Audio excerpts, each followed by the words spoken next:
Hey, it's Flem.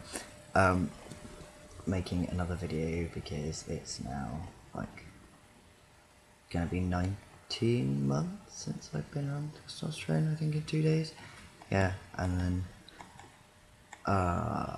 13 months since I had my top surgery on the 16th, which is cool. So yeah, that's good. Don't really have much news. Well, my only news is that I had a GIC appointment like 2 weeks ago or something with the beautiful Dr. Lorimer, and he changed the frequency of my shots to every 3 weeks. So I'm hoping I'm gonna get some more like face hair and stuff from that. So yeah, that's good. I thought I would do a video about changing your birth certificate today because I'm in the middle of doing that and it's a bit of a pain in the ass. Well, it's not. It's just a pain in the ass because I recently found out that I also have an American birth certificate because I've got dual nationality. So I'm going to have to change that as well. So yeah, that's a little bit different to the English one. But yeah, anyway, I will show you the English one.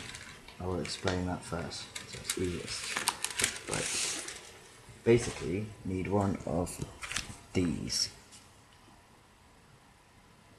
Okay, right, and you have to like fill out all this form and stuff and do all of this and then send it back to them, and then they will give you a GRC, and then you take your GRC, I think you take it to the birth certificate people, or you send it in or something, and then you're just like, lol, give me a new one, and they're like, okay, you go, it's fine. But yeah, anyway, this you can download off from online, so I'll put the link down there. There's a couple of links. There's one for the actual form, which I'll go through in a second anyway, and then another one for like telling you how to do the form, and then there's a third one because you have to pay for it. So yeah, that's fun. But yeah, anyway, it's basically just like your contact details, personal details, blah blah blah, what you want, what name you want on your GRC, like what name's on your birth certificate and stuff at the moment. Then you have to like put in your deed poll, one of these, shiny, and then like your name as it was on your birth certificate to begin with, like this, yeah. And then that's if your birth was registered in the UK, you fill out that one. But if your birth wasn't registered in the UK, you have to fill out this one, which I have left blank because my birth was registered in the UK, so that's fine. And then you have to do like a bit, like time living in your new gender or some shit. I don't know, it has to be at least 2 years. So don't do it before you've got 2 years worth of evidence because it's just a waste of time. And you can do it from when you get your name change. So the date that I've provided evidence from is the date of my name change. So that's all fine. So yeah, and then you need 2 medical reports. This is one. So yeah, like I've just used the initial diagnosis letter that I got from Charing Cross. So if you still got a copy of that, you can use that, or you can just get Charing Cross to print you a new one. I'm not sure if they will. They might charge you 50 quid for a letter or some rubbish, but like it's ridiculous. And then the second one, I've got one from Dr. Garamoni, who I had my top surgery with last year, but you can get it from your GP, or like, yeah, I think you can get one from your GP. It just says that it needs to be from a medical practitioner, a registered psychologist or something. So yeah, it can be your GP though, so you just need your GP to write you a little report thing, and that's fine. And then you have to do this, fill this up, which I haven't yet because you have to do it in the presence of a solicitor, and you only have to do this bit. You don't have to have any other bits of paper. So you literally just take this statutory declaration down to the solicitor and get them to witness you sign it and fill it all out and everything, and then they're like, okay, yeah, that's fine, that'll be £5 or like 10 quid or something. But it shouldn't be like a lot more than that, because like they just sign their paper, like what the fuck. And then you have to fill in the payment sheet. Yay, you have to pay them like 140 quid. Fuck that. But you might not have to.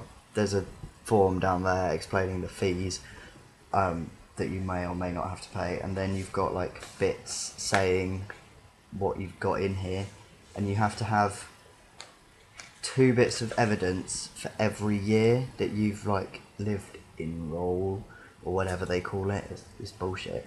But yeah, so I've just got like student letter, doctor's letters, GRC letters, more doctor's letters, an appointment at the American embassy. Apparently that counts.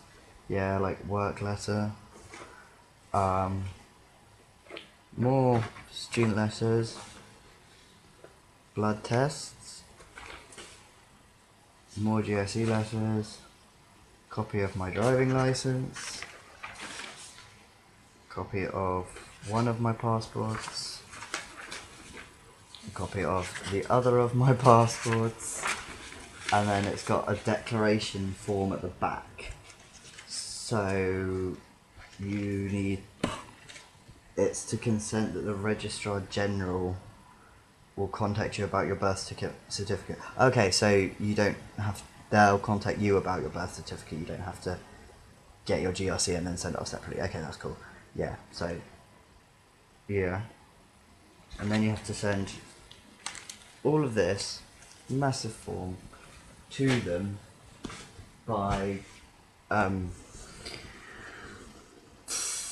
what is it? Recorded delivery, because otherwise you don't know if it will get there, and if you're sending like important shit, you don't want it to get lost in the post, especially if you've got a check for like 140 quid in there or something.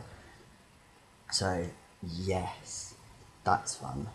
So yeah, all of those 3 links are down there somewhere, and then I'll go on to changing the American one. Right, well,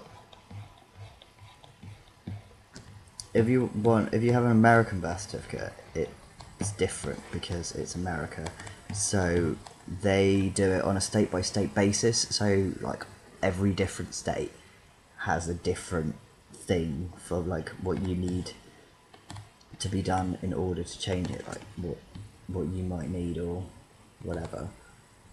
So hang on, let me just open this out a second. Right. Yeah. Anyway, yeah. Each state is different, but I think because I'm from, well, because my dad's from New Jersey, so my birth was registered in New Jersey. I just need application fee, a sealed copy of the court order of the name change, which apparently has to be like countersigned by a judge or something, but like I've already got a statutory declaration. Well, yeah, name change, statutory declaration, name change, but that's signed by a solicitor because I needed that to change my American passport in the first place. So I'm hoping that will work. Like, I don't know. So I might just send that and see what happens. And then you need a notarized copy of the surgeon's letter, which I have anyway because I went to Dr. Garamani, so that's kind of like the standard thing that he gives you, is like a notarized copy of the surgeon's letter, of a letter from the surgeon. So yeah, that's quite good as well. Your original birth information, return address or phone number, blah blah blah. Yeah, so that's all cool. I found quite a good site that tells you exactly what you need for the American, United States and Canada. Because I found somehow, for some strange reason, it's called a Canadian stuff on it as well. So I'll put a link to that down there. Yeah, so you can find things to do with changing everything. Change all the birth certificates, it'd be the best thing ever. But yeah, anyway, back to me, yeah. Don't know where I was. Yeah, I changed my frequency to every 3 weeks, which I'm hoping will help my face hair grow through. I got tattooed. I have lots. Look, it's Robert Downey Jr. being Sherlock. Look at him, he's beautiful. Yeah, and this lady. This lady is a thing. And then, do you want to see Nigel? He's flaky. I warn you, he's gross.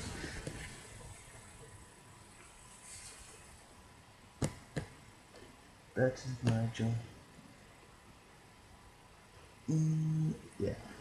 Nigel is a manatee. He is gross and flaky because he's like a week old. But yeah, yeah, anyway, it's kind of a bit, this video's been kind of a bit weird and haphazard, so I hope it's been useful if anyone needs it, or whatever. Cool, and yeah, I'll probably make another video at some other point, but yeah, this has gone on for way too long, so yeah, have fun, bye.